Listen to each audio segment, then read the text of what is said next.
guys, welcome back to my channel.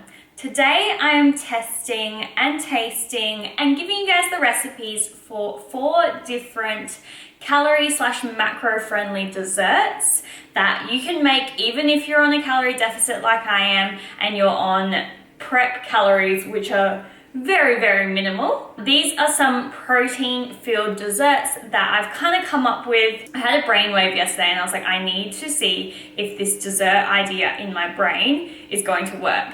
So I went to the supermarket and bought a ton of products. Full disclosure, I've already filmed this video once today and it decided to look like an absolute potato, like I filmed it on a Nokia fucking flip phone. So I have already tried these desserts and I know that they are good. So I'm gonna still give you a bit of a taste test to explain what I think about them and that sort of thing. But originally when I tasted them, I had never tried them before and they were all kind of just an idea. So I'm really happy that they all worked out in the end. So if you are interested in seeing how I create some calorie, macro friendly, prep friendly desserts, keep on watching. 1, 2, 3.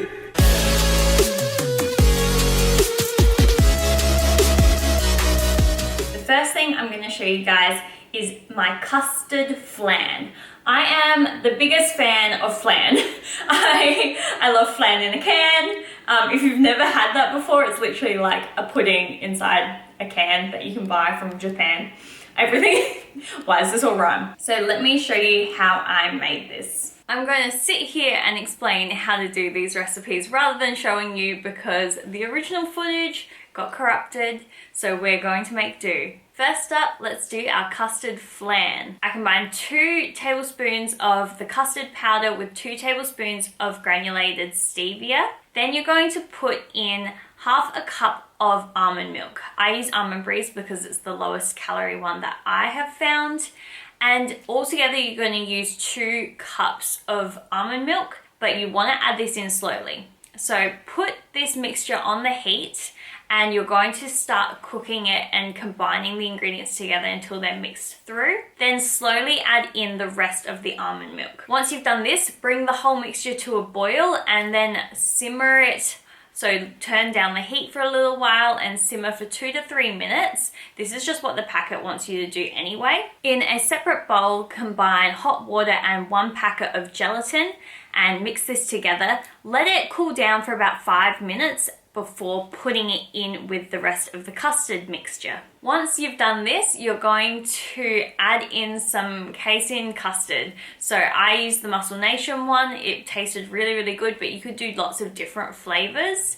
And I needed to use an immersion blender to make this actually mix up together. So I'm sure you could combine it in a different way that doesn't end up clumpy, but I ended up having to put my immersion blender in to actually make it combine nice and smooth. Once it's all smooth, you're going to pour this into 4 different ramekins because this serves 4 people, and then you're just going to pop these in the fridge for a few hours or overnight. When the custard is cool, you can add 20 mils of salted caramel syrup on top. This takes it to the next level and makes it taste so good. The macros for this custard flan is 70 calories per flan, 1.8 fat, 5.7 carb, and 8.1 protein. So it's a perfect little dessert. This, I was craving like a panna cotta kind of consistency, and the end result is literally perfect.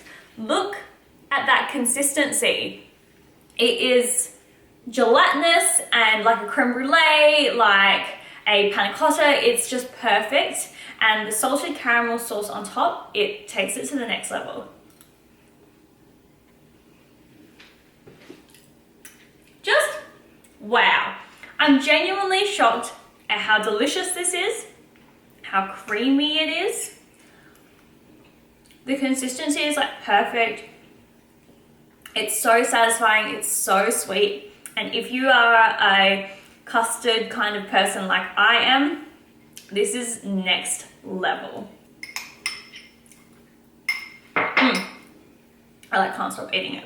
The next recipe is chocolate protein pudding.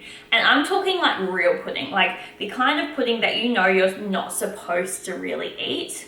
That's thick and like gloopy and the kind of pudding that you would have like when you're a kid. So if you're interested in seeing how easy this recipe is, stay tuned. Chocolate protein pudding. This was so easy to make because it basically comes from a packet. What you're going to do is combine 1 packet of this chocolate light mousse mixture with 200 mils of almond breeze. I originally combined it in a big bowl because it tells you to whisk it together until it goes thick, but I started whisking and this is what happened. My entire kitchen was covered in chocolate. So what I recommend you do, which is what I ended up doing, is just sticking it into a blender. I put it in my NutriBullet and it worked really, really well. Next, you're gonna add 30 grams of protein and 2 teaspoons of xanthan gum. This you may not need depending on the mousse consistency that you want, but I wanted mine to be a little bit more of like a pudding kind of thick consistency. So xanthan gum helps thicken things up and make it a little bit more like gelatinous. So I definitely recommend using that. Once you've combined all of them in the blender, you blend for 2 to 3 minutes until it gets fluffy and a bit thick. And then you're gonna stick it into a container or 4 containers because this serves 4 according to the packet. Then you're just gonna put it in the fridge to set for an hour or so, and it tastes so good. Definitely recommend. So if you split this recipe into 4, as I suggest, the calories work out to 67 calories per pudding, 2 fat, 3.4 carb, and 7.5 protein. So again, perfect end of the night sweet treat. Wow. Just 10 out of 10. So delicious. It tastes like if you put a hot chocolate into a pudding. And it's like got that like light, fluffy, moussey kind of texture still, but it's still a pudding. It's kind of like a really nice in-between.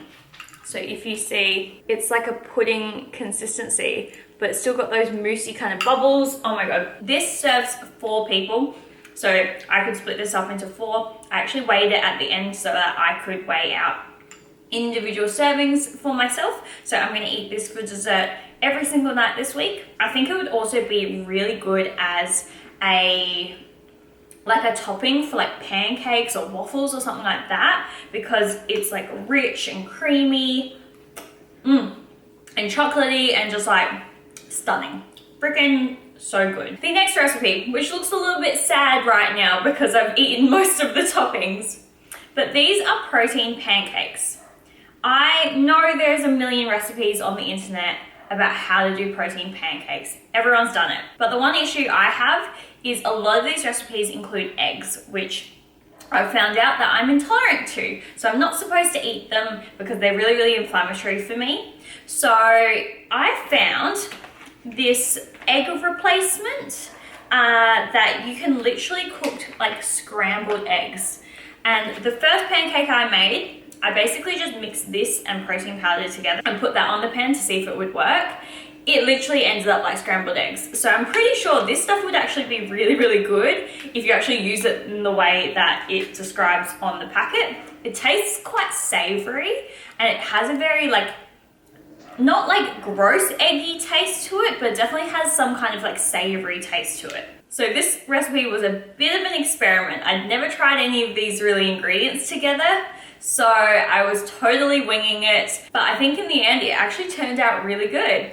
I took 50 grams of the Easy Egg vegan mix stuff and 30 grams of protein powder with about a tablespoon or so of stevia. You definitely need to add the sweetener because otherwise these egg stuff tastes super, super savory. So you definitely need a lot of sweetener for this one. I also included about a tablespoon or so of maple syrup or sugar-free syrup so that it would have that more pancakey taste to it. I tried this mixture first on the pan and it was an absolute disaster. So next I added 50 grams of chickpea flour to give it a little bit more stability. And then I just took about a 1/3 cup servings and used that to portion out my pancakes so they're all about even in size.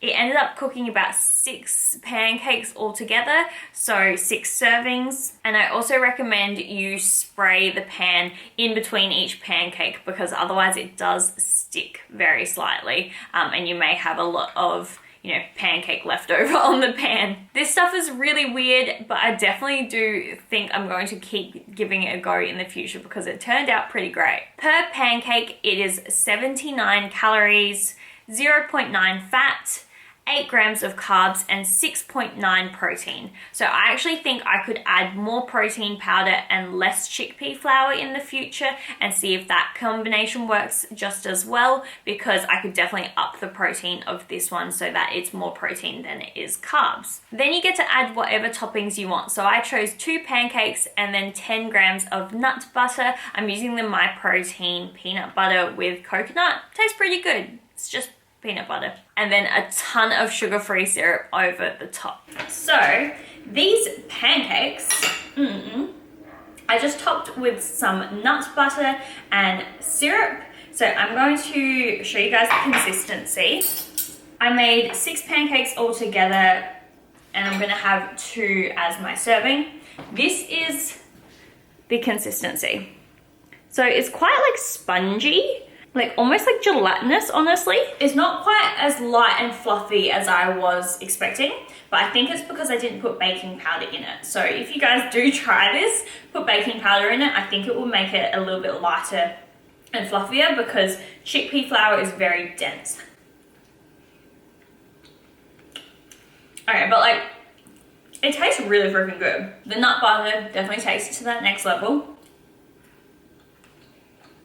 It doesn't soak up too much of the syrup, but I know it almost has like a weird savory aftertaste from the fake eggs. I'm gonna do some more experiments with this recipe in particular, but it's definitely the best consistency for protein pancakes that I personally have ever tried, because obviously they don't have eggs in them. I'm gonna let you guys know if I do end up changing this recipe or anything like that. I might share it on Instagram. Last but not least, we have my Oat Jelly Trifle. This is the recipe that sparked the entirety of this. I had an idea. I was craving jelly and I was like, I just don't want to have like just a bowl of jelly, right? So I was kind of thinking, how good would it be to have like, I don't know, like a oat and jelly together, like a dessert? And I was thinking about like, the old English trifles that have like sponge cake and jelly and like cream and stuff like that.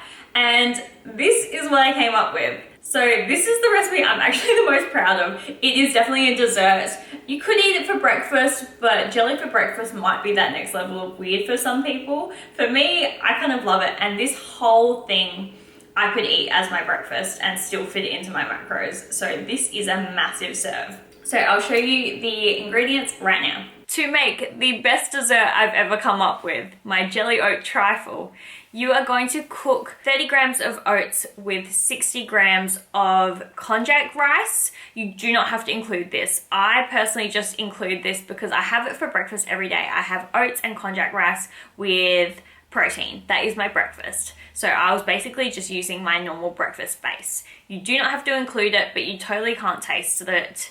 If you're a texture person, you might not like it. So just so you're aware, you don't need to use the rice. I usually cook this for 2 minutes in the microwave, then give it a stir. Then you're gonna add 20 grams of protein powder. You could add more, but I just did 20 grams and cook it for 1 more minute. This will give it a bit more of a thick kind of cakey consistency versus just like sloppy oats. Once this is cooked, you're going to pop it in the freezer for about an hour or in the fridge overnight because you just want the oats to be kind of set into like one solid mass. So that way when you pour the jelly, you get those really cute layers. So next you're going to combine 1 sachet of jelly with 1 cup of hot water.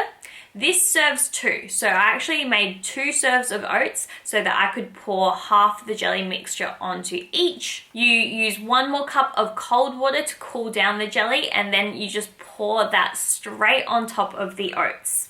pop it in the fridge to let cool down, and I just did this overnight so that the whole thing would be set together. The next morning, you're going to mix 50 grams of YoPro, which is protein yogurt, and 10 grams of protein, so it gives it that kind of cheesecakey sweetness to it. Spread this on top as your final layer, and then if you're feeling fancy, you can add some sprinkles on top as well. The entire trifle is 271 calories, 21 carbs, 3.8 fat, and 33 grams of protein, but it is such a big serving that you could definitely split this into half, if not 4, if you wanted to have it as like a sweet treat kind of dessert. So for half of the serving, it is 135 calories, 10.6 carbs, 1.9 fat, and 16.5 grams of protein. How good's that? Can we look at those layers? Like, how good does that look? We've got the oats that are really creamy on the bottom. We have our strawberry jelly, which just complements the flavors of this so well. And then the kind of sweet, tart yogurt on top that just takes it to that next level. You even get the layers like when you dip into it.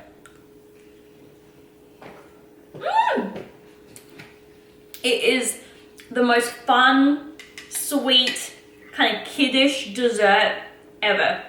The creamy oats on the bottom give it like nice texture. The jelly is just like delicious as always. It definitely needs that yogurt topping though, because the yogurt has that kind of tartness to it that helps make the thing not too overall sweet, because it is very sweet. It's very like sugary tasting. But overall, like, I'm pretty damn proud of this. It's so good. And like, look how cool it is. The colored bit on top was some sprinkles that I'd sprinkled on, but they've melted now because I had to refilm this video. But the sprinkles add a really nice touch, I do say. So I hope you guys enjoyed these 4 prep/diet friendly recipes. Please tag me on Instagram if you do try any of these recipes. They might be a little bit weird for some people, but I am so in love with them, and I know that I'm able to fit these into my diet, fit these into my macros really easily, and get like a tiny bit of protein extra than I would from a normal dessert. So I hope you guys enjoyed the video.